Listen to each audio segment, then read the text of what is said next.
السلام علیکم dear viewers, آج ایک انتہائی اہم موضوع پر بات ہوگی اور وہ ہے مسلمان حکمرانوں کی یہودی، عیسائی اور غیر ملکی بیویاں اور ان کا کردار۔ زمانہ قدیم ہی سے عورت مال و زر اور اقتدار کے لالچ کو لوگوں کو بہکانے کے لیے استعمال کیا جاتا رہا ہے۔ اس میں حسن بن صباح نے حشیش کے نشے کا استعمال کر کے اس سارے معاملے کو ایک نئی جہت دی۔ وہ حشیش نامی بوٹی کو استعمال کر کے ایسے حشیشین، ایسے فدائین تیار کرتا ہے جو مختلف ملکوں میں جا کے قاتلانہ فدائی کاروائیاں کرتے ہیں۔ انگریزی لفظ اسیسین اسی حشیشین سے نکلا ہے۔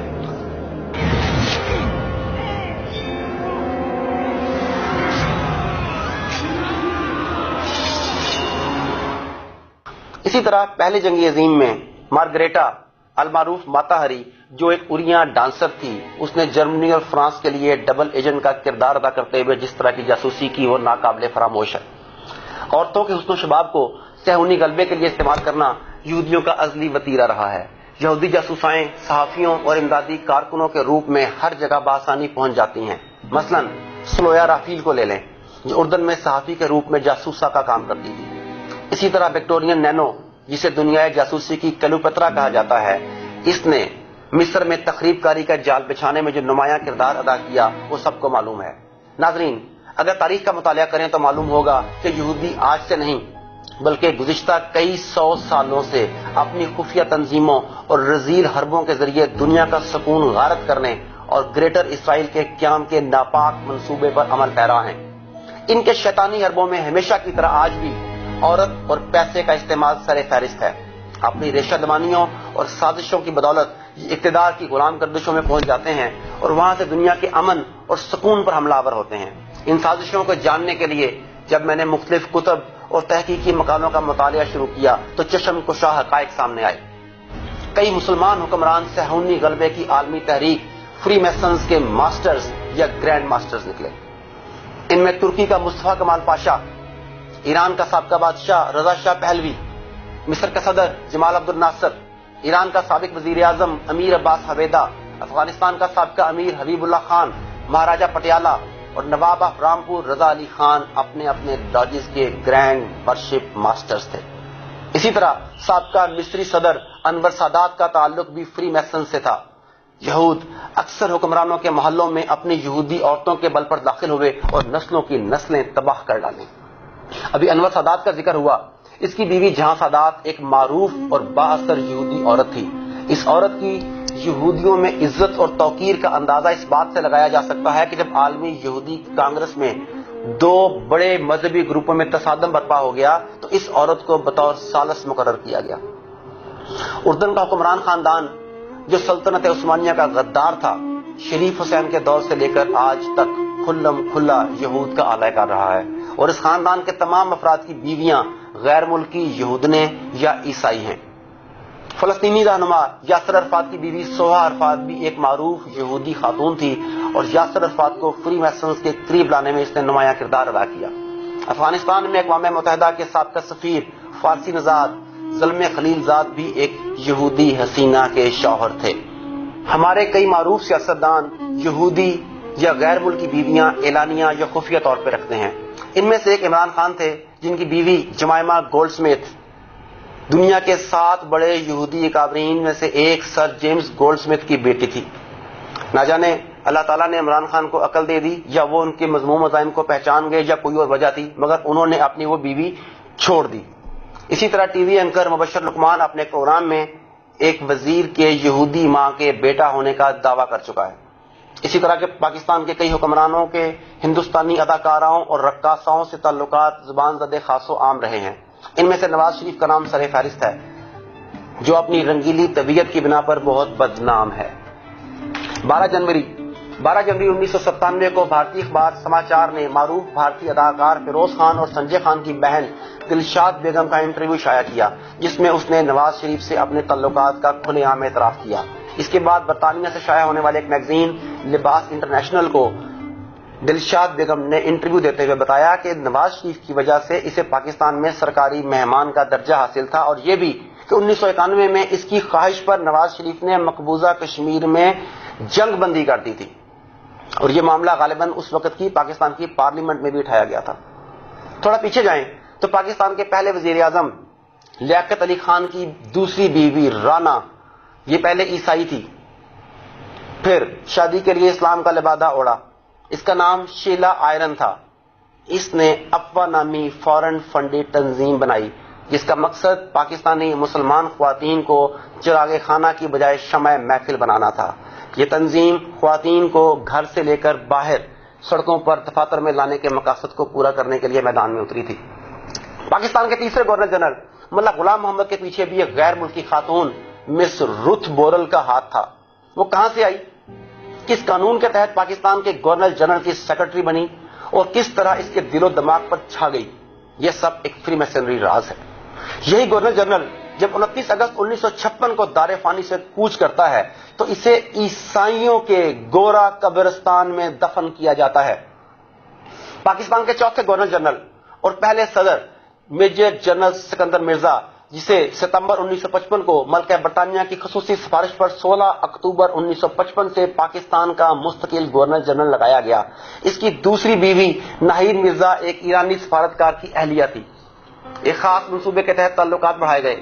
اس خاتون نے بالآخر اپنے شوہر اور 3 بچوں کو فری میسنری مشن کی خاطر قربان کر دیا.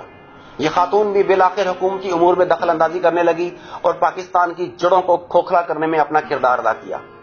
اسکندر مرزا کو بھی مرنے کے بعد پاکستان میں جگہ نصیب نہیں ہوئی. اسے ایران کے دارالحکومت تہران کے شاہی قبرستان میں دفن کیا گیا.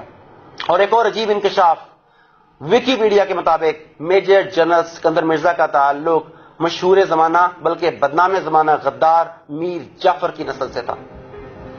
پاکستان کے تیسرے وزیر اعظم محمد علی بوگرا نے ایک لبنانی حسینہ عالیہ صدی سے شادی کی. پاکستان کے 5ویں وزیر اعظم حسین شہید سہروردی، جنہوں نے جولائی 1956 کو نہر سویز کو قومیانے کے مسئلے پر مسلمانوں کا ساتھ دینے کی بجائے برادر اسلامی ملک مصر کا ساتھ دینے کی بجائے برطانیہ، فرانس اور یہود کے موقف کی تائید کرتے ہوئے امت مسلمہ اور فلسطین کی پشت میں چھرا گھونپا. یہ بھی ایک صہیونی نواز غیر ملکی رشین عورت ویرا الیگزینڈرا کے شوہر تھے، اور یہ ویرا الیگزینڈرونا روسی تھیٹر کی رقاصہ اور اداکارہ تھی.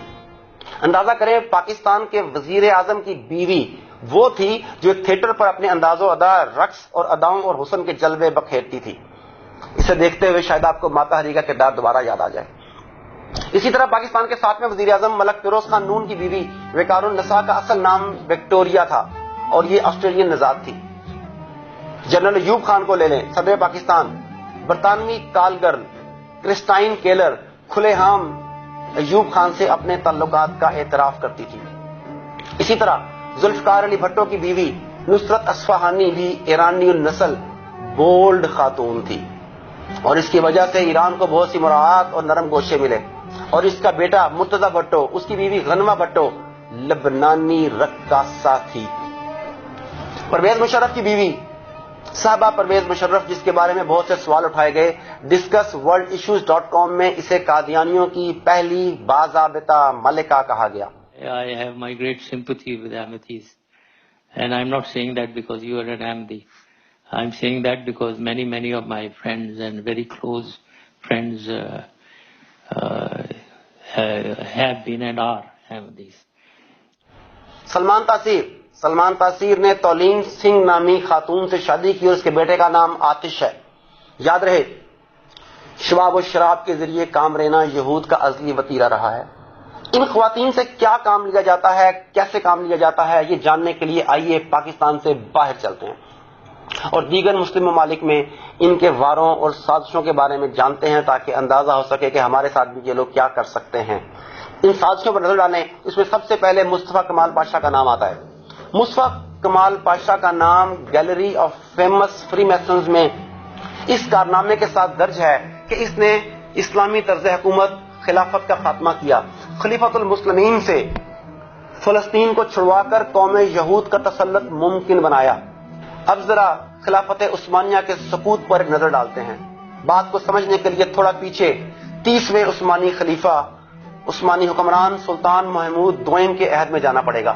زوال کا آغاز اس حکمران کے والد سلطان مصطفیٰ چہارم کے حرم میں آنے والی یہ خاتون سے ہوا. اس کہانی کا آغاز مارٹینک نامی جزیرہ سے ہوا. یہ جزیرہ ناپاک صہیونی سازشوں اور شیطانی چیلوں کی سرگرمیوں کا مرکز تھا. دیگر شیطانی سرگرمیوں کے ساتھ ساتھ یہاں ایسی حسیناؤں پر کام ہو رہا تھا جن کے ذریعے آنے والے وقت میں تاریخ کا دھارا موڑا جانا منسوب تھا۔ ان میں بے شمار خواتین تھیں، مگر 2 لڑکیاں قابل ذکر تھیں۔ 2 لڑکیاں اپنے حسن میں، اپنی ذہانت میں بے مثال تھیں، انہیں بطور خاص چنا گیا اور ان کی خاص تربیت کی گئی۔ ان میں سے ایک جوزیفین تھی، یہ 1763 میں پیدا ہوئی، فرانس پہنچائی گئی، مغربی اقدار اور اپنے حسن کے بل بوتے پر شاہ فرانس تک رسائی ہوئی اور بالآخر یہ اس کی بیوی بن کر اپنے فرائض سر انجام دینے لگی۔ دوسری لڑکی اس کی کزن میری مارتھا تھی۔ اس کا کام نسبتاً مشکل تھا، اسے ترک سلطان کے حرم میں جگہ بنانی تھی اور وہاں مشکوک ہوئے بغیر رہتے ہوئے اپنے صہیونی کام سر انجام دینے تھے۔ یہ کام ترک معاشرے اور اسلامی اقدار کی وجہ سے بظاہر مشکل نظر آتا تھا، قطعاً آسان نہیں تھا۔ ایک تو حرم تک رسائی مشکل، پھر سلطان کی نظروں میں محبوب بن کر رہنا اور پھر اپنے کام کرنا، مگر اس خاتون کی تربیت اس انداز میں کی گئی کہ اس نے یہ چیلنج قبول کر لیا۔ ان مقاصد کے لیے 1784-85 میں 14 سالہ ملکوتی حسن کی مالکہ میری مارتھا کو استنبول لایا گیا۔ مختلف نسلوں کے ملاپ، انداز و ادا اور ذہانت کے مرکب نے اس خاتون کو طلسماتی حسن کا مالک بنا دیا تھا۔ حسیناؤں کی منڈی میں اس کے دام بہت زیادہ رکھے گئے تاکہ سلطان کے علاوہ یہ کسی اور کے حرم کی زینت نہ بن سکے۔ بالآخر سازشیں اور ریشہ دوانیاں رنگ لائیں اور یہ خاتون سلطان کے حرم میں داخل ہو گئی۔ اس 14 سالہ حسینہ کو حرم میں نقش دل کا نام دیا گیا اور یہ نام پوری عثمانی سلطنت میں مشہور ہو گیا۔ نقش دل کے محل میں جاتے ہی بڑا کھیل شروع ہو گیا۔ باورچیوں، خانساموں، کنیزوں، چوکیداروں اور محافظوں کی شکل میں جاسوسوں کی بھرتی کا کام شروع ہوا اور بالآخر 8 سال میں پیغام رسانی کی ایک مکمل زنجیر بن گئی۔ اس 8 سال کے طویل عرصے میں نقش دل نے ترک زبان میں بھی بڑی مہارت حاصل کر لی، یا شاید یہ پہلے سے سیکھ کر آئی تھی۔ اپنی مخصوص تربیت کے باعث یہ بہت جلد سلطان کی آنکھوں کا تارا، اس کی منظور نظر بن گئی۔ اب اس نے ایک بچے کو جنم دیا جس کا نام محمود رکھا گیا۔ بعد ازاں یہ بچہ محمود ثانی دوم کے نام سے 30واں سلطان بنا۔ نقش دل یا میری مارتھا کے بطن سے پیدا ہونے والے اس بچے کو اس کے بہت سے بھائیوں اور اہل کزنز کی موجودگی کے باوجود نیا سلطان نامزد کیا گیا۔ یہ محیر العقول محلاتی سازشوں کی ایک طویل داستان ہے۔ اس کام کو تیز تر اور یقینی بنانے کے لیے سلطنت عثمانیہ کے خصوصی لشکر ینیچنی کو نقش دل نے ہاتھوں میں لینا شروع کیا اور ایک ینیچلی سالار علی افندی سے پیار کی پینگیں بڑھائیں، اس پر ڈورے ڈالے اور اس کے ذریعے اس لشکر کو اپنے ہاتھوں استعمال کرنے کی پلاننگ کر لی۔ بالآخر 1807 28 مئی کو سلطان سلیم کو معزول کر کے گرفتار کر لیا گیا اور سلطان سلیم کی معزولی کے بعد سلطان محمود دوم کو 28 جولائی 1808 کو تخت نشین کر دیا گیا۔ اب نپولین اور جوزیفین کی رشتہ دار مارتھا یعنی نقش دل والدہ سلطان کے عظیم مرتبے پر فائز تھی اور جوزیفین اس کا بھانجا اسلامی دنیا کا طاقتور ترین حکمران تھا۔ نمک حرام مارتھا بتدریج خلافت عثمانیہ کے خاتمے کے لیے اپنے غلیظ منصوبے کی طرف بڑھ رہی تھی۔ مارتھا اگلے 29 سال زندہ رہی۔ وہ مسلمانوں کے بادشاہ کی انتہائی با اثر فرانسیسی ماں تھی۔ وہ مسلمانوں کے بادشاہ کی فرانسیسی ماں تھی۔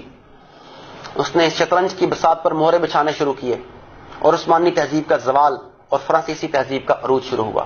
محمود دوم نے پہلے پگڑی اور جبہ چھوڑا، پھر مکمل مغربی انداز اپنا لیے۔ اگر آپ آخری 2 خلفاء کی تصاویر دیکھیں تو وہ مغربی انداز و اطوار اور مغربی لباس کی ایک مکمل تصویر نظر آتے ہیں۔ اس کے بعد سلطنت کا ڈھانچہ مغربی طرز پر ڈھالنا شروع کیا گیا۔ بہادر عثمانی افواج کی تربیت کے لیے غیر ملکی فوجی ماہرین ہائر کیے گئے جن کا مقصد فوج کا مزاج بدلنا تھا۔ یہ بالکل ویسا ہی ہے جیسا گزشتہ چند دہائیوں سے پاکستانی فوج کے ساتھ ہو رہا ہے۔ اس کے بعد ذہین طلباء کو وظائف پر یورپ بھجوایا جاتا۔ یورپی طرز فکر اور طرز زندگی اپنانے کے بعد جب یہ طلباء وطن واپس پہنچتے تو انہیں اہم سرکاری عہدوں سے نوازا جاتا۔ یہی نوجوان طلباء بعد میں نوجوان ترک نامی اس تحریک کی بنیاد بنے جس نے خلافت کے خاتمے اور مغربی جمہوریت کے نفاذ کے لیے تحریک چلائی۔ فری میسنز درجہ بدرجہ اپنے اہداف حاصل کر رہے تھے۔ یورپ پلٹ طبقہ دلکش نعروں کی مدد سے سلطنت اور کارہائے سلطنت پر اثر انداز ہو رہا تھا۔ بالآخر شیطانی جمہوریت کے خد و خال نظر آنے لگے۔ سلطان محمود دوم 1 جولائی 1839 کو کثرت شراب نوشی کی وجہ سے جب مرتا ہے تو اس کا بیٹا سلطان عبد الحمید اول سلطان بنتا ہے۔ اس کی ترجیح مغربی موسیقی، شراب اور آسائشات میں ڈوبا رہنا تھا۔ اس کا جسم اور روح دونوں گھائل ہو چکی تھیں۔ 600 سالہ قدیم سلطنت اس کے ایوانوں میں شراب عورت اور موسیقی نے دراڑیں ڈال دی تھی. نقش دل یعنی میری مارتھا کا جادو سر پر چڑھ کر بول رہا تھا. تنزلی کا سفر رکا نہیں. اب 32ویں سلطان عبدالعزیز کو 1867 میں یورپ کا دورہ کروایا گیا. اس دورہ پہ اس کے ساتھ اس کا بیٹا اور اس کے 2 بھتیجے مراد اور عبدالحمید بھی شامل تھے، جو بعد میں 33ویں اور 34ویں سلطان بنے، خلیفہ بنے. انہیں شراب و شباب اور غیر ملکی حسیناؤں کے حسن میں غافل کر کے ملک میں نئے نظام حکمرانی کو نافذ کرنے کے لیے تحریک چلائی گئی، پروپیگنڈا شروع کر دیا گیا. اور وہ نیا نظام حکمرانی کیا تھا؟ جی ہاں، اب صحیح سمجھے، جمہوریت. اب اس تحریک کو زور دینے کے لیے پمفلٹس کا سہارا لیا گیا، جس میں اسلامی شاعر اور طور اطوار کا مذاق اڑایا جاتا. ایسی تصاویر شائع کی جاتی ہیں جن میں خلیفہ وحشیانہ داڑھی، بے ترتیب کپڑوں، بے ترتیب حلیے، بے ترتیب مونچھوں کے ساتھ ہاتھ میں زنگ آلود تلوار پکڑے نظر آتا، جبکہ اس کے عقب میں جدید وضاقتہ میں صاف ستھرے کپڑوں میں ملبوس ایک فرانسیسی دکھایا جاتا جس کے ہاتھ میں رائفل تھی. یعنی جدت کے نعرے کے ساتھ شاعر اسلامی کا مذاق اڑایا گیا اور نوجوان نسل کو اسلام اور اسلامی طور اطوار سے دور کرنے کی سازش کی گئی. یہ سب فری میسنز کا طے شدہ منصوبہ تھا اور عہد حاضر میں ایگزیکٹلی یہی کچھ افغانستان کی اسلامی حکومت کے ساتھ کیا گیا، جہاں طالبان حقیقی کو طالبان پاکستان بنا کر، پھر طالبان کو ظالمان کا نام دے کر مسلمانوں کو جہاد اور اسلامی شاعر سے بدظن کیا گیا. خیر، سلطان مراد کے بعد سلطان عبدالحمید کو سلطنت ملی. یہ فری میسنز کا تابع نہ تھا. اسے رشوت پیش کی گئی، بے بہا رشوت پیش کی گئی کہ یہ کسی بھی طرح فلسطین کے علاقے کو یہود کو دے دے، مگر اس نے یہ سب باتیں ماننے سے انکار کیا. اسے مروانے کی کوششیں کی گئیں اور بالآخر اس میں ناکام ہونے کے بعد جنرل محمد محمود شفقت پاشا اور سعید پاشا کی مدد سے سلطان کو معزول کر دیا گیا. یوں قدم با قدم عثمانی سلطنت ختم ہوتی چلی گئی اور یہ سب ایک خاتون میری مارتھا یعنی نقش دل کے داخلے سے ہوا. بالآخر یہ خلافت ایک فری میسنری گرینڈ ماسٹر مصطفیٰ کمال پاشا کے ہاتھوں اختتام کو پہنچی. وہی مصطفیٰ کمال پاشا جسے پرویز مشرف نے اپنا رول ماڈل قرار دیا تھا. لگے ہاتھوں یہ بھی بتاتا چلوں کہ پرویز مشرف وہ پہلا مسلمان حکمران ہے جس نے یہودیوں کی عالمی کانگریس سے، انٹرنیشنل جوش کانگریس سے خطاب کیا. یہودیوں کے نزدیک یہ اتنا بڑا اعزاز ہے جو بڑے بڑے گرینڈ ماسٹرز کو ہی ملتا ہے. پرویز مشرف وہ شخصیت ہے جس کے بارے میں اسرائیلی صدر شمون پیرس کہتا تھا کہ یہ میرے دوست ہیں اور میں صبح اٹھ کے ان کے لیے دعا مانگتا ہوں. یہ وہی صدر ہے پرویز مشرف جس کی برطرفی کے بعد اسے مواخذے سے بچانے کے لیے اسرائیلی صدر نے کھلم کھلا سفارتی اور غیر سفارتی ذرائع استعمال کیے تاکہ مشرف کا مواخذہ نہ ہو سکے. المیہ تر المیہ. خیر، سلطنت عثمانیہ کے آخری 2 حکمرانوں کی رگوں میں اگرچہ آل عثمان کا خون دوڑ رہا تھا، مگر اس میں یہودی اور عیسائی حسیناؤں کے خون کی آمیزش ہو چکی تھی. اس کا نتیجہ خلافت کا خاتمہ، خلیفہ کی ملک بدری، خلیفہ کی تذلیل اور فری میسنز کے ہیرو مصطفیٰ کمال پاشا کو اقتدار سونپنا نکلا. آئیے اب ذرا نتیجہ نکالتے ہیں. نتیجہ یہ نکلا کہ دشمن کا پہلا وار عورت کی شکل میں ہوتا ہے.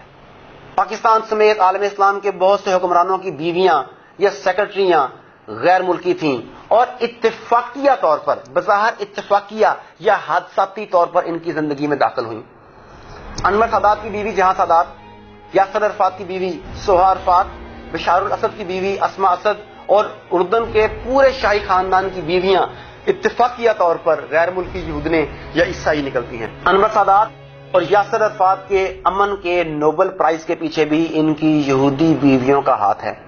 افغانستان میں کرزئی کے بعد جتنے بھی حکمران سامنے آئے ان کی بیویاں اتفاقی یا حادثاتی طور پر غیر ملکی یہودنے یا عیسائی نکلتی ہیں. عبداللہ، زلمے خلیلزاد، اشرف غنی، ان سب کی بیویاں غیر ملکی یہودی یا عیسائی ہیں.